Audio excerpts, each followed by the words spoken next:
said, frankly, about the same time, it was 2007, 2008, we didn't quite the direction of the country, maybe was in the midst of the lost decade, and we wanted to help. And so we started playing yard signs, knocking on doors, getting involved, and that involvement was actually running for the state senate in 2001. And as someone who helped on that campaign and knocked on doors in the smoke and heat, not only had a good time, but I really learned a lot about the man himself. You learn somebody's story when you're out there advocating on their behalf. And that story goes something like this.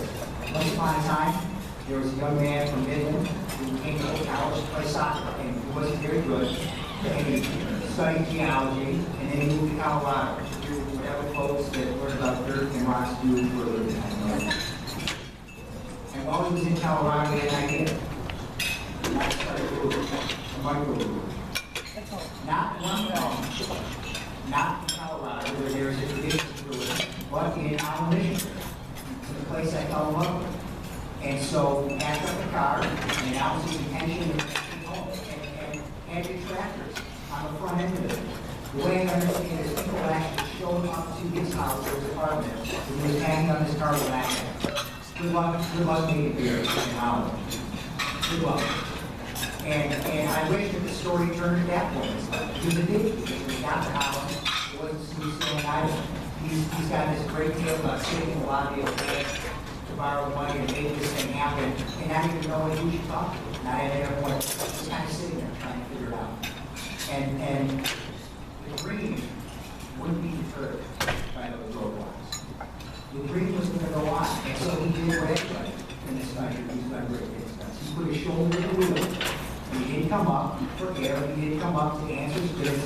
He just kept working and working and working. And then you get to the point where you look up and your peers win awards.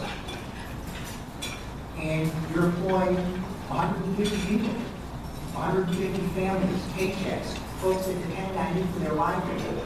You're the crown jewel in a bustling cityscape. And you're distributing product in 20 states in the District of Columbia. Something Michigan used to be very well exported and is now starting to do. And so if you haven't been to the corner, eight, college, and Holland, and then inside the Holland Brewing Company, I commend you to go. I commend you to spend some time there. They've got a lot more happening with great beer and great food. Within the four walls of that structure, you've got the American dream being realized everywhere. And that vindicates the message of the founding, the documents, promise that still rings true in this country today, as it did in my grandparents' generation, as it did when we were founded. If you're willing to work hard, put your shoulder to the wheel in this country, you can do great things. So ladies and gentlemen, please join me welcome to the stage our friend, brewer, patriot, Reagan.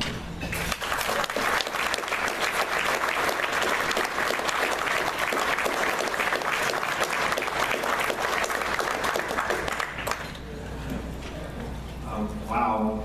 I'm going to apologize to Senator Paul right now. I'm not going to be able to out of my hand. I'm not the keynote speaker here, obviously. It's truly an honor to introduce our next speaker, Senator Reagan Paul. I thought I'd start by telling you a little bit about him. He was born in Pittsburgh in 1953 to Dr. Ron Paul and Carol Paul. And in my book, that's enough right there. As most of you know, I'm a huge Dr. Paul fan, but there's more than that. You know that would be enough right there. But he's married to Kelly. He's the father of 3 boys. He's a graduate of Baylor University and Duke University School of Medicine. He's an eye surgeon, and in 1993, he opened up a practice in Bowling Green, Kentucky. Obviously, being the son of Dr. Paul, he's involved in politics by a very early age. But I'm sure this led him to start and found and chair the Kentucky Taxpayers United. It's a nonpartisan group that represents lawmakers who are taxpayers in Kentucky. In 2010, he was elected to the United States Senate. He now serves on the Committee on Foreign Relations, the Committee of Health, Education, Labor, and Pensions, the Committee on Homeland Security and Government Affairs, and the Committee, my favorite here, Small Business and Entrepreneurship. Of course, most of you probably know him for his historic filibuster during the confirmation hearings of John Brennan, the CIA. That became known as Stand with Rand, and in my opinion, that'll be a touchstone for years to come. There he courageously held the Senate floor for almost 13 hours, protesting the length of the current administration's use of drones and the ability to kill non-combatants, which obviously is a clear violation of due process. This filibuster garnered national and world attention and much praise from ordinary American citizens. Of course, it also garnered some criticism. I'm sure a lot of you remember the name calling, wackelbirds, and such. And again, I want to thank the senator for having thick skin, able to take criticism, and to speak truth. That's a little bit about who the senator is, probably how you come to know him. I truly, personally feel he's going to be a great leader for individual rights and the liberty movement. And from my perspective, Senator Paul is exactly what the liberty movement needs right now. 2 years ago, I had the wonderful privilege of standing over here in this exact room and introduce the senator's father to an amazingly diverse group of individuals here. And the good work of his father, Dr. Paul, has laid the groundwork for educating many, many people on the Constitution, individual freedoms, and personal liberty.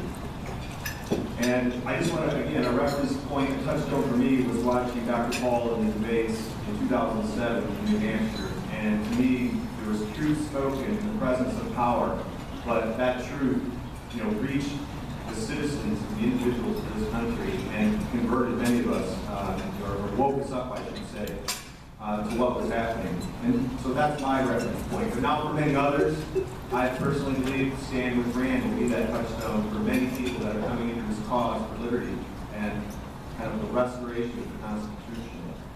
And again, I just want to point out that both of those instances is truth was spoken in the presence of power, and more importantly, truth is spoken directly and courageously to the American people. And I want to say right now more than ever, we need truth spoken to us.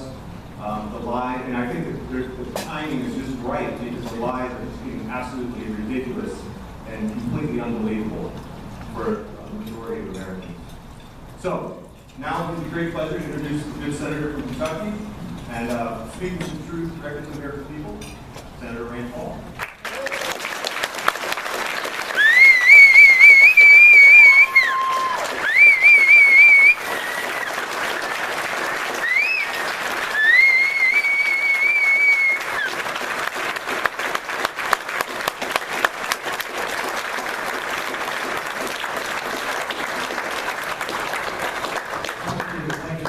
I think Brett doesn't realize that really for us to do surprise inspection of early. I did do some Kentuckians to taste it, but I told my staff not before then. We have some strict rules. I was in New York a couple of weeks ago and was driving down the street, and the police were everywhere. Roads were backed up and right in front of the Federal Reserve. So what happened? And they said, well, they said, yeah, the two thieves got in there, they got the main safe open, and they were standing in front, but they caught them immediately. They didn't know what to do. They were dumbfounded. They were perplexed. They didn't know what to do with minus 17 trillion. My middle son gave me that one. He stole it from Jimmy Kimmel. I love it. I tell my kids I'll pay them $10 for the credit so my kids are now saying, kids don't watch all the harm it's a funny thing they have to do. So they sent me another thing that they now on the street, so we all may have seen this. It was about the sequester. We get out on the street and said, well, ma'am, have you heard that the president has pardoned the sequester and sent it to Portugal? And to a person, 5 people, men, women, all ages, he said she was a man, and he would send it to Portugal. He did run into a couple other people and he said, well, you heard, they North Korea is rattling their sabers and threatening to attack America, to launch missiles, have these tests. And you heard the president has sent the sequester to North Korea. And people would come up and go, damn right, they deserve it. They all get that. Well, what ought to scare you about that is that means that people on the street don't know what the hell a sequester is. And even some of the people on the television don't know what a sequester is. The sequester was and is a slowdown in the rate of growth of government. There were no absolute cuts. But it's going in the right direction to slow things down. It is taking a bite, and it's making everybody look for ways to save money. It is slowing the rate of growth. But the president said the sky would fall. He said the planes would crash into each other. He said we'd have to lay off the air traffic control. Your meat would be rancid. There'd be no more meat inspectors. And it's like, really? The first people you're going to lay off are the air traffic controllers? And then you're going to lay off the meat inspectors? But it was scare tactics, and it was a charade. But one of the good news that came out of this sequester, what you're seeing is, it was a charade. At least 6 different major federal departments said we're going to have to furlough people. Last week they all announced they're not furloughing anybody. We have a $4 trillion government, rife with waste from top to bottom. And we just need, you don't have to look very far to find it. I sent a letter to the president. I still haven't gotten a response. But it's sort of a one-way communication. I send letters all the time, but he doesn't ever get back. So I sent him a letter. I said, look, if you just don't rehire the people who are retiring from the federal government, it saves $6 billion a year. The whole sequester was about $45 billion. He waited from August 2011, a year and a half, until he started doing exactly what I had suggested to him. He kept saying, he said in the campaign, oh, well, sequester's never going to happen. We're going to stop that. Guess what? Sequester did, and it had been in law for over a year when he was saying that. He should have been obeying the law, but it's not the first time that he's decided to take the law into his own hands and interpret the law the way he sees fit, no matter what Congress says. Well, we are on the sequester. I told you there's another way you can save money. You can save $6 billion by not rehiring people. It's been a year and a half. That's $9 billion, you could have said. You can save $10 billion by having competitive contracts for government work. You might scratch your head and say, well, certainly we have competitive contracts, right? But if you do within certain parameters, you got to have, Davis-Bacon says you got to pay prevailing wage. So if a carpenter in Grand Rapids makes $35 an hour, and that's the wage for Grand Rapids, you might have to pay Chicago's. You might have to pay $70 an hour for a federal project. Most federal projects are estimated to cost between 20 and 30% more. So schools, roads, buildings, the federal government builds it cost more because you don't pay the competitive rate, you have to pay an unpaid rate. If you were to do competitive contracts where the low bid gets the contract for federal work, it's a $10 billion savings. There's $100 billion unaccounted for. I don't know if it's stolen. I don't think it's all stolen. I just don't know where it was spent. I have no idea where $100 billion went. The Pentagon, and I think national defense is important. I think it is constitutional. It's one of the few things we should be doing in Washington. But I don't think they should have a blank check either. The Pentagon needs to be audited. We've been talking about it for 15 years. But you know what they say? We're too big to be audited. That should be an insult to us. Any government agency, even one we're for, should tell us they're too big to be audited.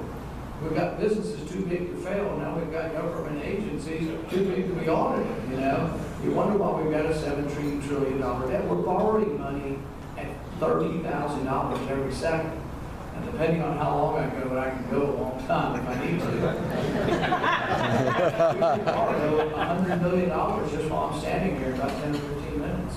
So I mean, it really is an unsustainable thing that's happening. And it's not just a number. You look at the young people and you say, well, that's just a number. That doesn't mean anything to me. Well, it all means something to you. There's 1 million jobs a year that economists say are not being created because of the burden of the deficit. The money is being allocated to bad things. It's being allocated, think about it. Would you rather Brett's business have more money and he hire 10 more workers, or would you rather send it to me in Washington and then I find out who my big contributor is and I give them some money? That's what happened. We elected the president, he got all the money to Washington, then he passed it out to people like the 20th richest man in the world got a $500 million loan. You know, I don't see how that was good for the middle class. He goes around saying he's for the middle class and we're not for the middle class. He gave a $500 million loan to a big donor who's the 20th richest man in the world for Solyndra. You may have heard of Solyndra. It's bankrupt now. He lost it all $500 million gone. The Kennedy family has a little company also making solar panels. If you make solar panels, you can get a loan from the government. Their company's named Bright Source, and I think their gross revenue, I'm not a high finance guy, but this sort of boggles my mind. They grossed $13 million. They got a $1.8 billion loan from the government. They're all millionaires, and it's just a matter of time they're probably hiding and putting their bankruptcy on as well. There's a dozen of these companies that have gone bankrupt. But that's what we have to decide as a country. Do we want to have government decide who the winners and losers? Do we want to decide through what's called democratic capitalism? You all vote. You're voting to go to a restaurant or not. So people vote by where they go. People who succeed sell stuff in a voluntary society. It's the way it should be. You shouldn't send it to Washington and then somebody in Washington decides, well, that person gave me a lot of money, so I'm going to give them a loan. That's the very definition of crony capitalism. And we should be able to win that argument. We should be able to win the argument that we're the party for the middle class and they're the party for the special interest. We haven't presented our message well enough. I think we also need to figure out how to grow the Republican Party. I think we need to be more inclusive. You do well here in off years. You've got a Republican governor, you've got a Republican state legislature, you've got 2 U.S. senators who are Democrat, and the president wins, 54 or 55% of the vote. So we're having trouble when the election gets bigger, when more people turn out, when the election is more representative in some ways. And that's frankly what it is, when more people turn out. So we need a party that looks like the rest of America. We need more African Americans in our party. We need more Hispanics in our party, more Asian Americans, Jewish Americans, you name it.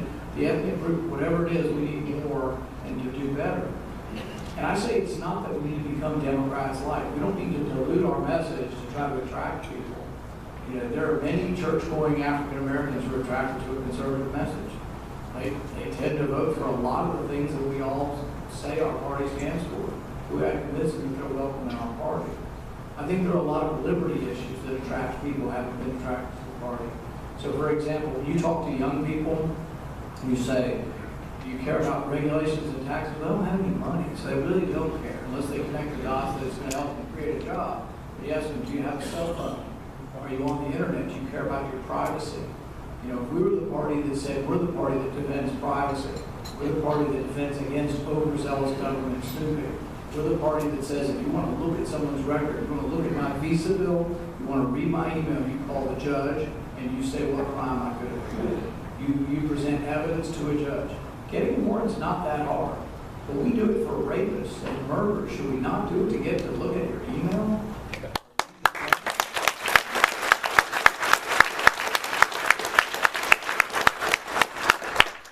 These are messages and things that will attract the youth. The youth vote, when you poll it right now, it's gone down 20 points. The president got 70% of the youth vote, but his numbers have dropped 20 points in the last 2 months because of the NSA spying scandal.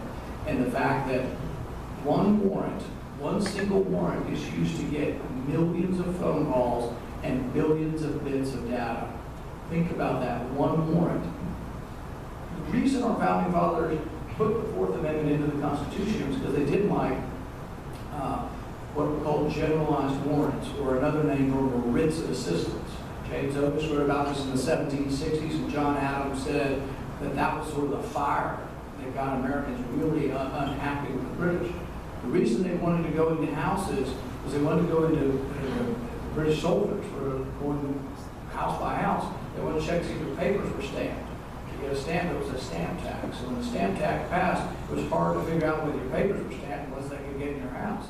Judges weren't giving the warrants because the judges were living in America and they weren't British judges. So they just gave all soldiers these what were called generalized warrants. So when we wrote the Fourth Amendment, it has to name the person, the place, the items you want. It has to be specific to the person.